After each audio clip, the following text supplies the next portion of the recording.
Il y a 3 ans, j'étais au fond du trou. Et je venais de quitter un job dans lequel je venais de passer 17 ans. Je vivais dans une maison que je n'aimais pas. C'était un peu le vide intersidéral autour de moi, en termes d'amis, de famille, ma sœur. J'étais mal, j'avais du mal à respirer, je mangeais mal, je bougeais mal.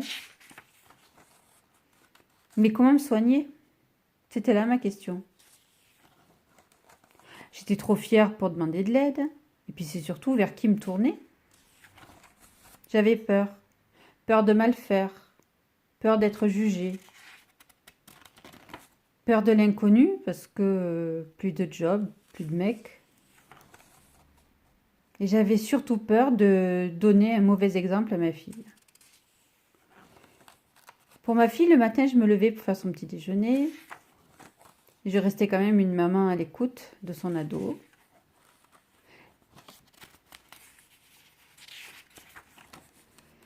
Et ma fille était mon oxygène, ma raison de vivre. C'est elle qui me donnait le smile, qui me redonnait le smile après tout ça. Et là, j'ai découvert l'épigénétique. Et j'ai réalisé que notre santé est de notre responsabilité. L'alimentation, l'activité physique, la gestion du stress, prendre du plaisir dans nos actes et avoir des liens humains fait qu'on est en bonne santé. Alors, j'ai eu envie de changement. 1. Mon évaluation personnelle sans jugement. J'ai regardé mon alimentation, où j'en étais, de ce qui, à mon avis, restait à faire. J'ai regardé mon activité physique, en tout cas, tout ce qu'il y avait à faire.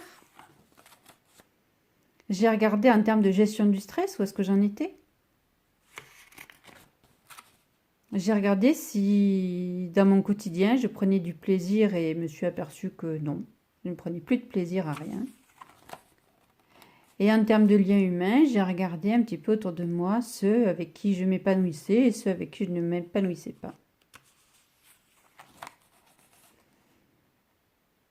Donc aujourd'hui, je vais vous expliquer comment petit à petit changer pour être bien et en bonne santé.